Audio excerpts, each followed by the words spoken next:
I really have no use for this, man. I mean, what could you do to help? Oh, those things? Just give them to me. What are you doing? Here. Alright, give me those. I mean, they do work pretty well. I mean, I do hope you like it. It is your late Christmas gift, after all.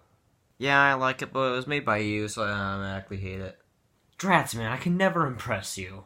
Yeah, well, get used to it. Hello, guys. Welcome back to DSFR Game 40, Stars versus Sharks. It was a good result, wasn't it? 6-0 over the San Jose Sharks. You didn't have to go that brutal. You didn't have to cook them for dinner and serve them up for breakfast. I didn't ask for that. I asked for a win, but I'll take it. Now, the Sharks downgrade to 20-12-4. Still a decent record, and they're still third in the Pacific Division, while the Stars are 22-15-3. That's a lot better than it was looking a week ago, and the Stars have definitely gone on a little bit of a run here where they're playing well. They played well for a long time in this stretch. They're on a run, guys. Get ready for it. Let's get into the game. It was an entertaining one. Now, wow, were the Stars dominating the Sharks in the first period. First instance of that, the goal almost goes in, the puck almost goes in, and it goes into the net. It goes into the net, just stays there, and then it's ruled off because of the whistle. It was the puck went into the net like in 2 seconds after the whistle was blown. It was pretty obvious. No goal on the play, but Devin Shore almost had a goal on that. That would have been pretty nasty.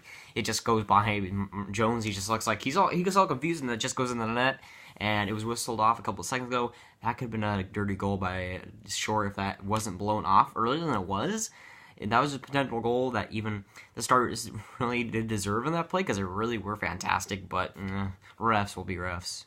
Now the Stars on a power play, Klinger in front, he slap shots it. It wasn't exactly from the point, but it was about like the slot from the point is in that middle ground. He shoots it and it somehow, some way finds a hole on Martin Jones.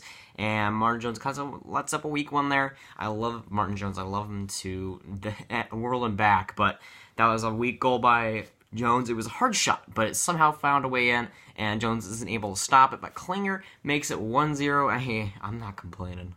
Now San Jose is looking overwhelmed the first period, and it just allows the Denmark to go on a breakaway, and it's looking good. It's looking fantastic on the breakaway, and then he whiffs on it. Boo-hoo.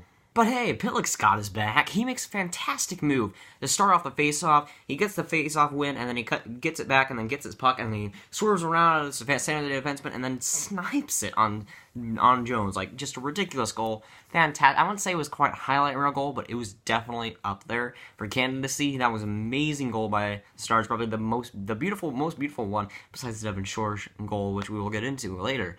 But that was just a beautiful goal and a beautiful shot by Pitlick, and he takes the Stars 2-0 into first intermission.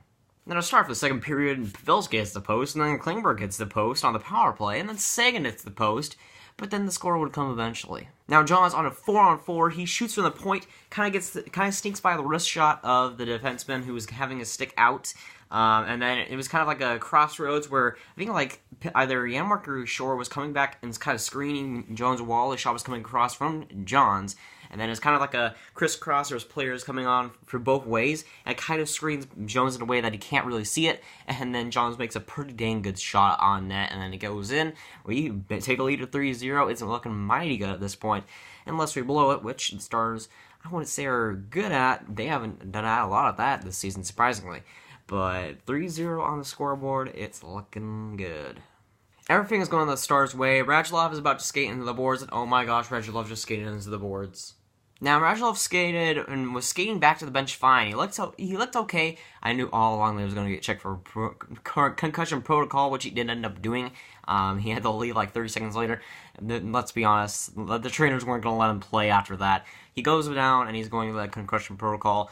Mark Stepinski, I can't never pronounce his name, but on his Twitter he says that he's fine. He's going to play on Sunday, which is big news because the first news article I saw was CBC Sports saying that he wouldn't play on Fridays. So I'm confused about what's happening. I'm leaning towards Stepinski, but you never know. I think that Radulov will be fine. It didn't look too bad, and he was definitely skating, which is a big sign that he is becoming better. And it isn't as bad as it really looked. It looked bad at first.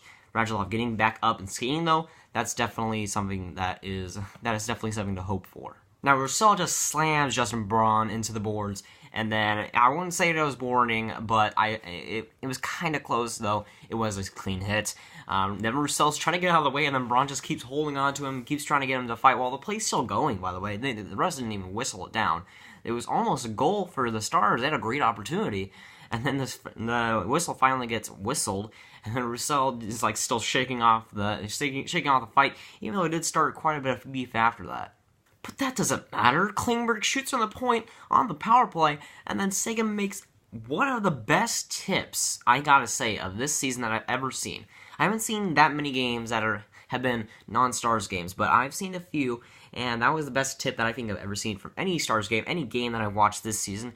A beautiful tip. He just gets it. It was kind of in the middle of the air a little bit. Klingberg shot. He gets it, and then the shot completely gets roofed right after, and Jones has no chance on that. So he just has no chance. He's just square on the puck, and then Sagan's right there and tips it in. A beautiful tip, and just fantastic goal by Sagan. Well deserved, and makes it go up the Stars 4-0. It would be a fantastic night if Radulov wasn't injured, but apparently he'll be fine, so whatever. Now, Ham Hughes gets high-sticked. It wasn't intentional, but the Stars did get a power play from it. I think it was Tierney who high-sticked him. He had his stick just going, and he was just skating, so he had his skate going up while he was skating. And then Ham Hughes just runs into the stick. I don't even know if Ham Hughes saw the stick, and he's just going to the bench. And then Ham Hughes just gets hit by the nose. I don't think got hit by it in the eye, but he went inside the locker room. He did come back. He got an assist on the next goal, which we'll get into. But thankfully he was fine, but that was a scary situation there. Now in the third period, Honka just crushes Donskoy. There's really nothing to report after that. I mean, the third period really went by, and oh my gosh, Devon Shore won a move. Devon Shore makes a beautiful dangle in front of Arundel, who's now in the net from the third period.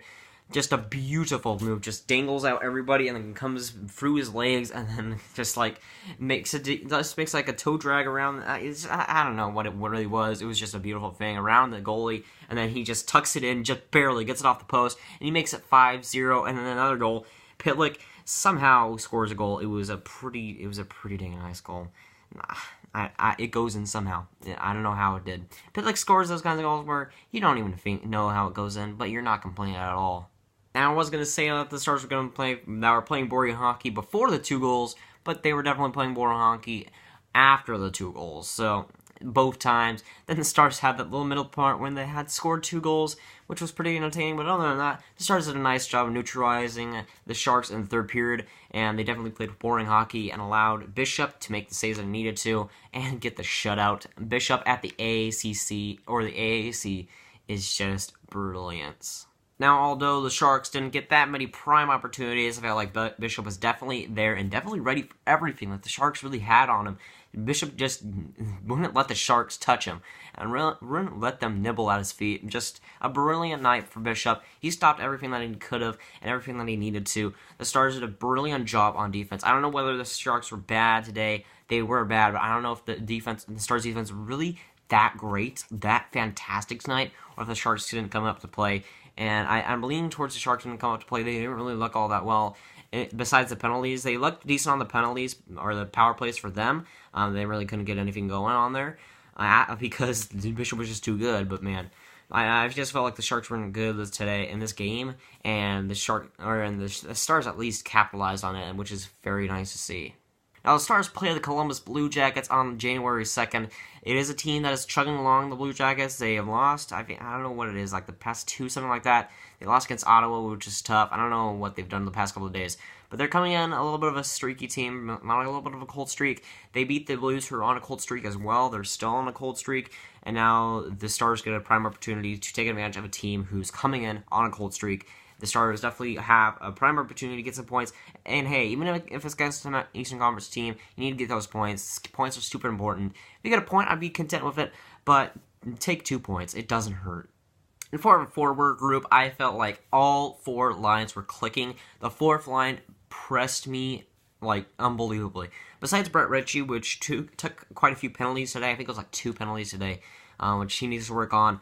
I think that 4th line was really brilliant in just playmaking and setting opportunities. Surprisingly, like Jamal Smith was great today, and a lot of those players on the bottom 6 were just fantastic. They were just fantastic playmakers today, and a lot of them set up a lot of prime opportunities. Fax, I think, had like a 3-point night, something like that. Just ridiculous. He's doing fantastic, and I love Faxes so much. I need to get a Fox jersey. If I get an away Stars jersey, which I think I probably should anytime now, I want to get Faxa. Let me just do that. Faxa plays brilliant. And even he plays more brilliant on the road, but on the AAC, yeah, on the AAC, he's not bad at all. That's not even mentioning the top 6. Oh, were they good? Even though the Radulov was out for that third period, it really didn't matter since they were kind of neutralizing everything in the third period. I felt like the first 2 periods, though, they were brilliant. And despite a couple of plays in the third period where the bottom 6 was better than the first, or the top 6, like the offense was just breaking through tonight, and they were just glorious. That's going to be for today, guys. Enjoy 2018. It's about to become 2018, and I think it was like 40 minutes. I'm recording this at 11:20. I think this is what the time is, but enjoy your day. Leave a like and subscribe if you did enjoy the video, and I'll see you guys later. Goodbye.